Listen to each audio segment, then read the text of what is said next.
Our lead story on NDTV, the Archaeological Survey of India's survey of the Gyanvapi Mosque will begin on Monday. The survey comes after an order by the Varanasi court, and significantly all areas of the mosque will be surveyed except the Wuzu Khana, and it's a time-bound survey, as the Archaeological Survey of India also has to submit its report before the district court by August the 4th. Alok Pandey is now joining us on the phone line. Alok, so it's significant now that the survey will begin on Monday, and it's a time-bound survey because by the 4th of August is when the ASI also has to submit its report. What changes on the ground and what's the motive behind this survey? Well, the motive behind the survey is, of course, the fact that the Varanasi district judge gave this order on Friday, which is 2 days ago, to carry out the survey and for the ASI to submit a report on by the 4th of August. So, as you said, the survey begins on Monday. There was a late-night meeting that happened just a while ago with the Commissioner of Police of Varanasi and other top officials, including the district magistrate. And they held a review meeting to see if they could begin on Monday. And after the meeting was over, then you had the DM, Mr. Rajalingam, confirmed that the survey was going to start tomorrow. The contours of how the survey will proceed or what exactly will happen, that at the moment we don't know, because nobody has said that on record. But we do know that the district court has asked for a survey of all areas of the mosque except the Wuzu Khana, which is the place where the washing rituals take place, and also that there should be no hindrance of any kind to any kind of worship that takes place inside the mosque. So those are the two things that we do know about. We also now know, like you said, that the survey is going to begin on Monday, and there will be security, of course, given previous experiences of surveys inside the Gyanvapi. Remember, this is not the first survey to take place inside the Gyanvapi Mosque. There was another court-mandated survey that took place last year. You can expect a lot of frenzy, mostly created by us in the media. At the same time, you can also expect a lot of police, a lot of security, because it's a sensitive thing to happen. The administration says that they are all prepared for all of this, and that they will go ahead and help the ASI and facilitate their survey, which, as the DM, Mr. Rajalingam, confirmed, will begin on Monday. Right, Alok, thanks so much for joining us with all those details. Remains to be seen how this pans out, but significant development there because now all areas of the Gyanvapi Mosque will be surveyed except the sealed Wuzu Khana, which was sealed as per the Supreme Court order. And moving now to our other big focus, as the violence in Manipur continues, women are the worst affected when it comes to the ongoing ethnic strife. On the same day as the Manipur horror, 2 other young women from the state's Kangpokpi district were brutally raped and murdered.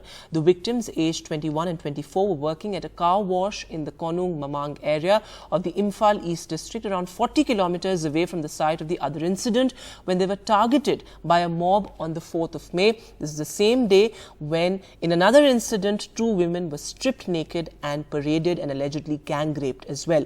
The 2 women in this particular case were at the car wash when they were reportedly assaulted by a large group of men, accompanied by some women as well. Gory details coming in. The victims were actually dragged into the room, the lights were switched off, and they were gagged with clothes to prevent them from screaming.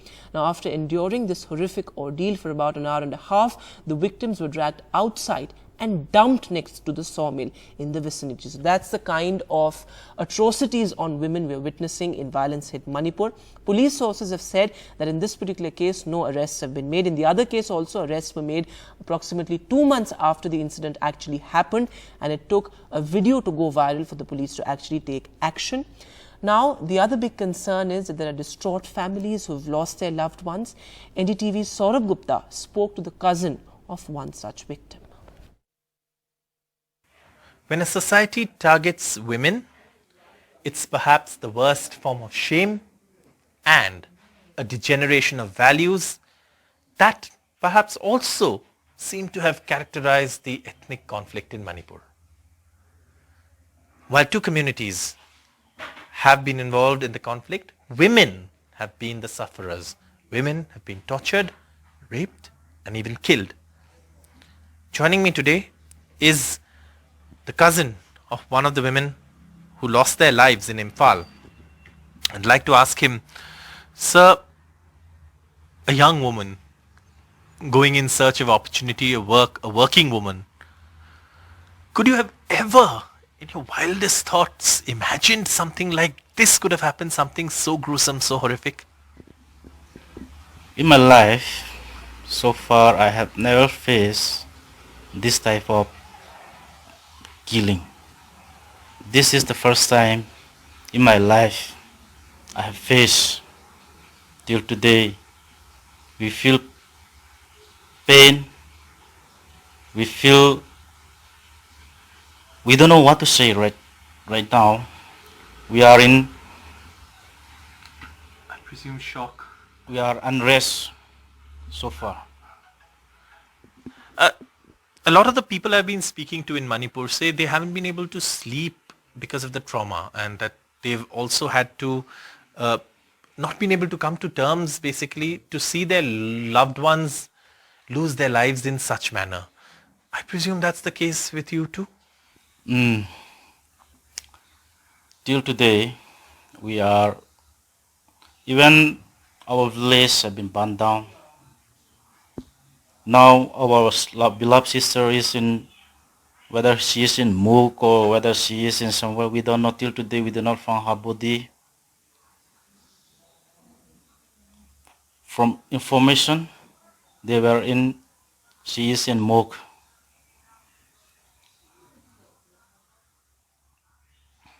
I won't push you too further with questions. I understand it's been a very difficult time and I don't want to make you relive the trauma, but perhaps that's also one thing. Look at the trauma this family is going through.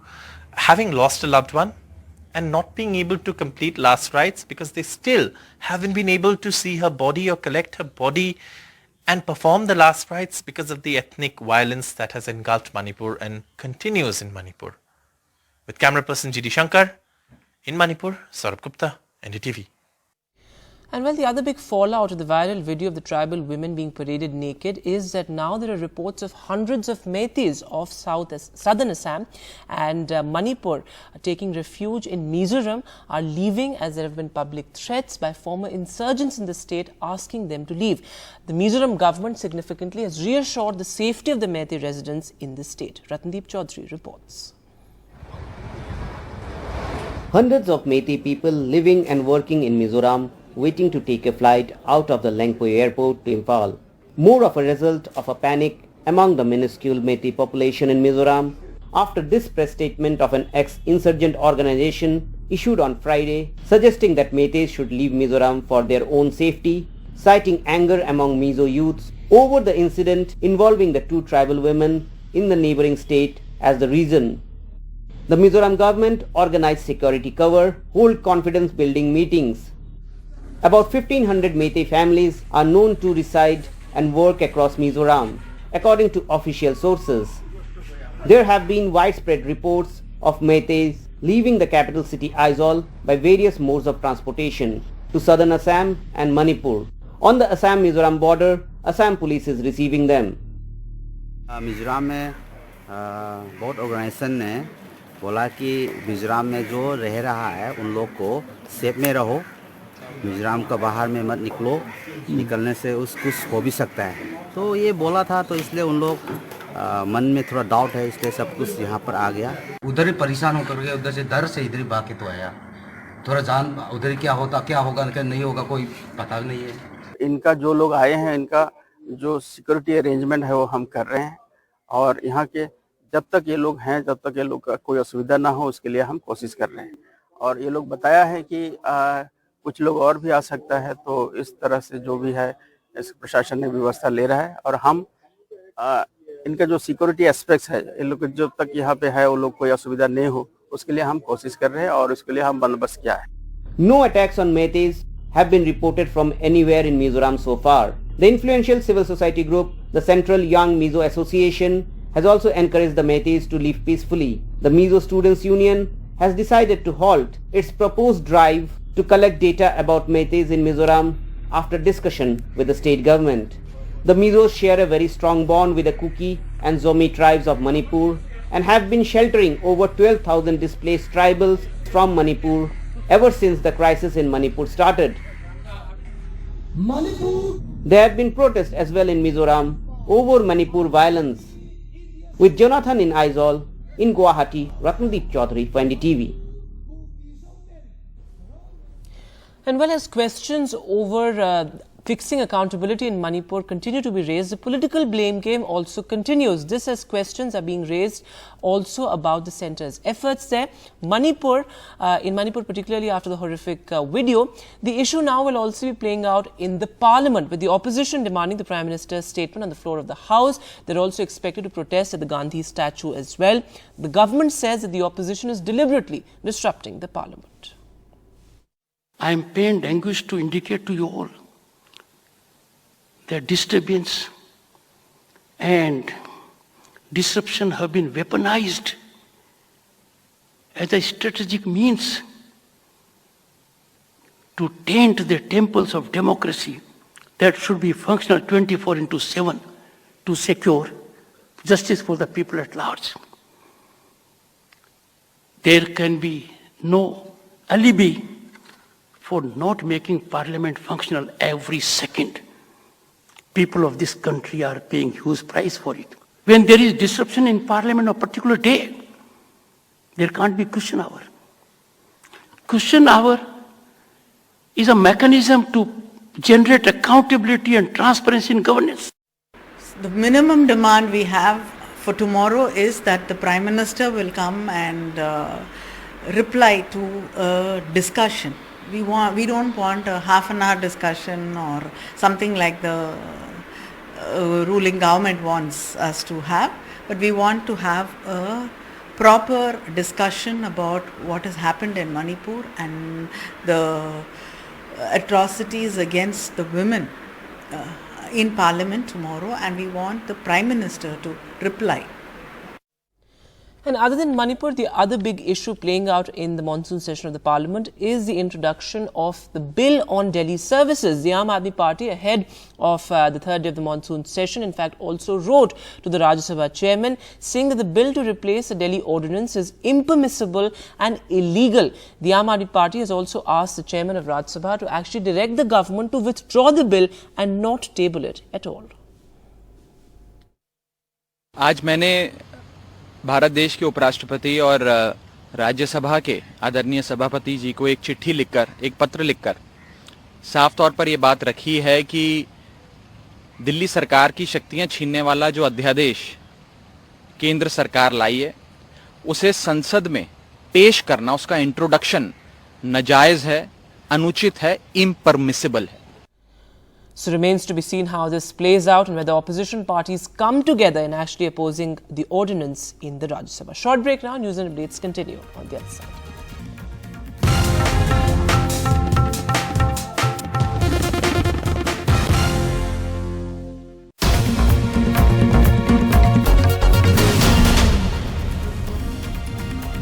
Welcome back. A big focus on NDTV is climate change and its impact being felt across North India. The water level in the Yamuna has crossed the danger mark yet again in Delhi following heavy discharge from the Hatni Kund barrage in Haryana. At 9 a.m. on Sunday morning, the river was flowing at about 205.96 meters and the level has risen and crossed the 206 meters mark. The Delhi government is on high alert after over 2 lakh cusecs of water was released from Haryana, even though so far there has been no major flooding or waterlogging in the main roads of Delhi. And well, as the water level of the Ganga and Yamuna rivers rose, water entered the low-lying areas of Prayagraj in Uttar Pradesh as well. Normal lives were thrown out of gear due to the rise in the water level. Residents were also moved to other areas, from low-lying areas to nearby areas, and the administration has prohibited the boats to go into the river, and the place of the famous Ganga Aarti and the ghats of Ganga in Prayagraj have also been changed. And well, the impact of inclement weather and rain is now being felt in Gujarat. A red alert has been issued for heavy rain in Gujarat. Heavy rain is expected for the coastal areas for the next 3 to 4 days. Fishermen have been asked not to go to the sea as well. And at the same time, due to heavy rain, there has also been heavy waterlogging in several places. These dramatic visuals coming in. In fact, we also saw vehicles being swept away in various parts of Gujarat. if we talk about Gujarat forecast for next 5 days, so if we talk about next 24 hours, so during next 24 hours, there are possibility of heavy to very heavy rainfall spill over part of South Gujarat and Saurashtra Kutch region, and some districts may receive extremely heavy rainfall also, which are namely Devbhumi, Dwarka, Rajkot, Bhavnagar, Valsad and DDNH. And if we talk about for day 2, so day 2 also we have given in North Gujarat some part very heavy to heavy rainfall spell and some part of Saurashtra. And well, the big international headline, where is China's Foreign Minister Qin Gang? He has been missing for almost a month now. He has not been seen in any public forum. The Chinese Foreign Ministry first talked about his illness, but now is totally silent on the matter. Here's a report. Where is Chinese Foreign Minister Qin Gang? He was last seen on June 25th when he met delegations from Russia and Vietnam. There is no information on his whereabouts since then. Qin Gang also did not meet John Kerry on his visit to China. Even at the ASEAN summit, he was represented by his predecessor Wang Yi. The Chinese Foreign Ministry had then said that Qin Gang had some health issues. 中共中央外事工作委员会办公室主任王毅将出席7月13日至14日在印度尼西亚雅加达举行的中国东盟外长会、东盟与中日韩外长会。 However, the Chinese Foreign Ministry's website later removed the mention of Qin Gang's illness, and this further raised questions on his disappearance. When this question was asked, the Chinese Foreign Ministry spokesperson categorically denied having any information about this. Current situation with Foreign Minister Qin Gang, why is the minister not attending the BRICS meeting on security affairs next week, and when will he return to public duties? Thank you. I have no information to provide in regards to your question. It's unbelievable that the foreign minister of the country is missing and the Ministry of External Affairs doesn't know where he is. There are speculations about an investigation into his rumored affair with a TV anchor, and there are also reports that he was sidelined during the US Secretary of State Antony Blinken's visit to Beijing. The disappearance of big personalities is not new in China. Before coming to power in 2012 and again in September last year, Chinese President Xi Jinping did not appear in public for a long time. Speculations ranged from his illness to a coup. However, Xi emerged much more powerful. Now it is to be seen when and how Qin Gang reappears. With Uma Shankar Singh, Nayanthara Singh for NDTV. And well, he is known for swinging surprises, but this one is quite something. Elon Musk, the Twitter owner, has dropped a bombshell saying that he plans to rebrand the platform, reflecting the billionaire's vision to create a super app like China's WeChat. He says, and soon we shall bid adieu to all the the Twitter brand and gradually all the birds. If a good enough X logo is posted, we will make sure that it goes live worldwide on Monday. This is what Elon Musk tweeted. That's all the news that we have on this bulletin. Goodbye and keep watching.